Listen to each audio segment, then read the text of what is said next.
നമ്മൾ ഇന്നത്തെ വീഡിയോ പരിശോധിക്കുന്നത് നമ്മുടെ മൊബൈൽ ഫോണിൽ ചില ആപ്പുകളൊക്കെ നമ്മൾ ഓപ്പൺ ചെയ്ത് കഴിഞ്ഞാൽ ഓട്ടോമാറ്റിക്കായിട്ട് ആ ഒരു ആപ്പ് എക്സിറ്റ് ആകും. അതായത് നമ്മൾ ആപ്പ് ഓപ്പൺ ചെയ്യുമ്പോൾ തന്നെ അങ്ങ് ക്ലോസ് ആകും. അത് ഓപ്പൺ ചെയ്ത് നമുക്ക് അതിൻ്റെ ആ ഒരു ആപ്പ് ഉപയോഗിക്കാൻ നമുക്ക് സാധിക്കില്ല. അപ്പോൾ പലപ്പോഴും ചില ആപ്പുകൾക്കൊക്കെ പെട്ടെന്ന് അങ്ങനെ സംഭവിക്കാറുണ്ട്. നമ്മൾ ചില വാട്സപ്പൊക്കെ ഓപ്പൺ ചെയ്ത് അങ്ങ് ഓഫായി പോകും. അങ്ങനെ 2, 3, 4 തവണയൊക്കെ അങ്ങ് ഓഫായി പോകും. പിന്നെ ഓപ്പൺ ചെയ്യാൻ സാധിക്കില്ല. അപ്പോൾ നമ്മൾ പ്ലേ സ്റ്റോറിൽ പോയി അപ്ഡേറ്റ് ചെയ്ത് നോക്കും. എന്നാലും ആ ഒരു പ്രശ്നം നമുക്ക് പരിഹരിക്കാൻ സാധിക്കില്ല. അപ്പോൾ അങ്ങനെ വരുമ്പോൾ നിങ്ങൾ ഏത് ആപ്പാണോ അങ്ങനെ സംഭവിക്കുന്നെങ്കിൽ ആ ഒരു ആപ്പ് ഇതുപോലെ ലോങ് പ്രസ് ചെയ്ത് പിടിക്കുക.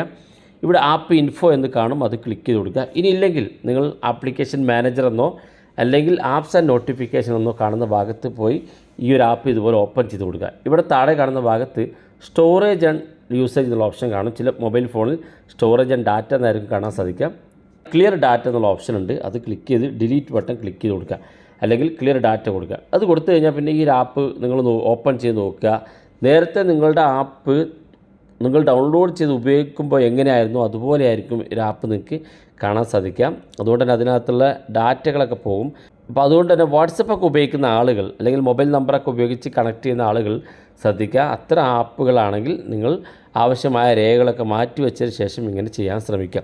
വീഡിയോ ഇഷ്ടപ്പെട്ടെങ്കിൽ നിങ്ങളുടെ സുഹൃത്തുക്കൾക്ക് മറക്കാതെ ഷെയർ ചെയ്ത് കൊടുക്കുക. ഇതുപോലുള്ള വ്യത്യസ്തമായ അറിവുകളുമായി നമുക്ക് അടുത്ത വീഡിയോയിൽ കാണാം.